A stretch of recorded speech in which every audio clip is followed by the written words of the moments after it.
महाराज, आपणास देगलूर बिलोली विधानसभा ही का लढवायची आहे? जय श्रीराम. उपस्थित बिलोली तालुक्यातील सर्व पत्रकार बांधवांना स्वागत करतो. आज गेल्या अनेक दिवसापासून चाललेल्या चर्चेला एक मूर्त स्वरूप म्हणून देगलूर बिलोली मतदारसंघामध्ये आमदारकी लढवण्याकरिता मी इच्छुक आहे. BJPकडून एक दावेदार म्हणून मी आज निवडणूक लढण्यासाठी तयार आहे. त्या अनुषंगाने सर्व पत्रकार बांधवांशी संवाद साधावा. त्या संबंधानं सगळं मंडळी आज इथं आलात.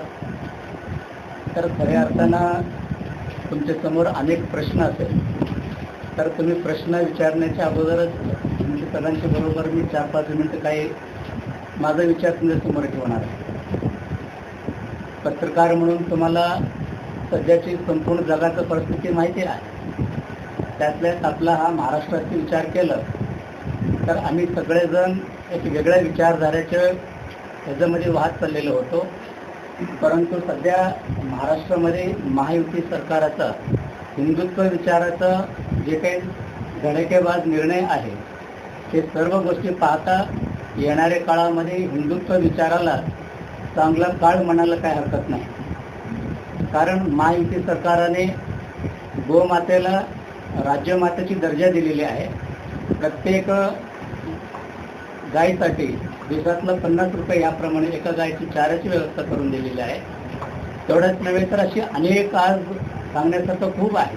लाडक्या बहिणीसारख्या योजना असेल, अशी भरपूर काही योजना महायुती सरकारने सुरुवात केल्यामुळं सध्या महाराष्ट्रभरामध्ये महायुती सरकारला चांगली काळ आहे. परंतु ह्या देगलूर बिलोलीमध्ये गेल्या 5 वर्षापूर्वी म्हणजे 2019ला माझं नावाची चर्चा झालेलीच आहे. अनेक पत्रकारांना माहिती आहे. त्यावेळामध्ये सुद्धा माझं नावाची चर्चा या विधानसभामध्ये झालं. त्यावेळामध्ये काही गोष्टीसाठी आपल्याला पुढं येता आले नाही. दुर्दैवानं वैकुंठवासी रावसाहेब अंतपूरकर त्यांची मृत्यू झाल्यानंतर मध्यंतरी इलेक्शन लागलं. त्यावेळामध्ये सुद्धा खूप नाव चर्चेला आलं. त्यावेळामध्ये भाजपाचे अध्यक्ष म्हणून चंद्रकांत दादा पाटील अध्यक्ष असताना त्यांनी खूप काही ह्या भागातले विचार केले आणि मठामध्ये आले. मठामध्ये येऊन अनेक विषय माझ्यासमोर मांडले.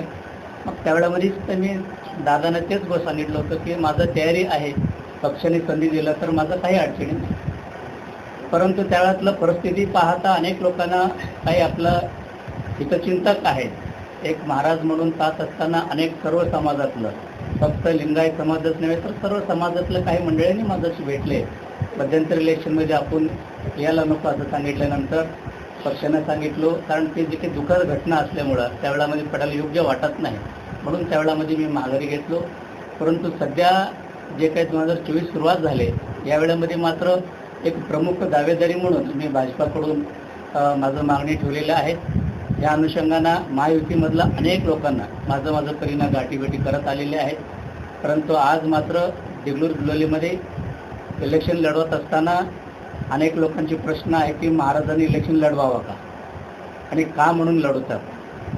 परंतु आज आपल्यासमोर अनेक उदाहरणं आहेत. या भारत देशामध्ये लोकशाही असल्यामुळं अनेक संत महात्मे इलेक्शन लढवले आहेत. त्याच्यामधलं साक्षी महाराज असेल, उमा भारती असेल आणि राजस्थानची योगी बालकनाथ असेल किंवा आपली सर्वांची परिचित योगीजी असेल, या सगळ्यांचे विचार आम्ही पाहिलं तर संतांनी लोकसभेमध्ये किंवा विधानसभेमध्ये गेल्यानंतर त्यांचे काम तुम्ही सगळंजण पाहिलं. कारण संत म्हटले तर त्यांची मूळ पिंडच सेवेचा असतो. म्हणून सेवेसाठी हा क्षेत्र निवडलं तर खऱ्या अर्थानं जे काही शासनाचं अनेक जे काही योजना आहे तो खऱ्या अर्थानं गोरगरीबपर्यंत पोचवता येतो. तेवढंच नव्हे, संत म्हटलं तर आमची कामच सेवेचं आहे. आम्ही धर्माची सेवा करणारी मंडळी आहोत. अंगावर भगवं वस्त्र टाकल्यानंतर घरदार मायबाप सगळ्यांना सोडून समाजासाठी आज आम्ही उभा टाकलेले आहे. एका गादीवर बसल्यानंतर एका जातीवर न थांबता सर्वांगीण विकास व्हावा, प्रत्येक जाती मतातल्या लोकांना आपल्याशी करण्याकरिता समाजसेवेचे बरोबर त्या राजकीयमध्ये सुद्धा आपण उतरला तर खऱ्या अर्थानं या धर्माचे बरोबर आज तर आपल्या सेवा चालूच आहे, परंतु ह्या समाजातून राजकारणाचे जे काही फायदा आज अनेक लोक घेतात, समाजसेवा करत करत राजकारणात येतात, परंतु आमचं तसं नाही. आयुष्यभर समाजसेवा आहे, ते कधी खंड पडणारच नाही. आज राजकारण 5 वर्षाचे आहे. सर्व जनतेने सहकार्य केले, इथले सर्वांनी, सर्व समाज, हिंदू समाजाने सहकार्य केलं तर नक्की मी या भागामध्ये निवडून येईल. त्यावेळेमध्ये भरपूर काही या हिंदू समाजच नव्हे तर सर्वांना या देगलूर बिलोलीसाठी भरपूर काही काम करता येईल. त्या अनुषंगानं आज मी इलेक्शनमध्ये उतरण्याची प्रयत्न करू लागलो. त्या अनुषंगानं अनेक गाठीभेटीसुद्धा पूर्ण झालेली आहे आणि याच्या व्यतिरिक्त भरपूर काही बोलायचं आहे, परंतु पहिले दिवस आहेत म्हणून तुम्हाला जास्त न बोलता तुमचाही काही प्रश्न असेल तर नक्की विचारावा. योग्य वेळी वारंवार तुमची सगळ्यांची भेटी व्हायलाच पाहिजे, कारण खऱ्या अर्थानं समाजाचा चौथा स्तंभ म्हणजे तुम्ही आहात. म्हणून तुम्ही एखादा माणसाला कुठपर्यंत घेऊन जाता येते, कुठं सोडते ते तुमच्या हातामध्ये आहे. म्हणून मी सातत्यानं मुखेड तालुक्यामधला अनेक पत्रकार बांधवांना भेटत असताना मी त्यांना प्रश्न विचारतो, तुमच्यासाठी कुठलाही आमदार असेल, कुठल्याही पक्षाचा असेल, तुमच्यासाठी काय केलेलं आहे. मग अनेक लोकांनी आम्ही हे मागणी ठेवलं असं म्हणतात, परंतु आज मला खूप खात्रीशीर आणि एक जबाबदार म्हणून तुम्हाला गोष्टी मी गॅरंटी घेतात मी सांगतो. तर ह्या देगलूर बिलोली विधानसभेमध्ये जनतेने मला सहकार्य दिलं, पक्षाने, महायुती सरकारने, महायुती जे काही आहे त्यांनी आम्हाला सहकार्य केलं. तर नक्की पहिलाच माझं काम राहील तो म्हणजे आपलं पत्रकार बांधवांसाठी पत्रकार भवनाची काम मी पहिला हाती घेणार आहे. आणि त्याचबरोबर सर्व पत्रकारांची जे विमा असेल, त्यांची फॅमिलीची विमा असेल, तेही करणं फार गरजेचं आहे. कारण पत्रकार म्हणून तुमचे जे काही काम आहे त्या काम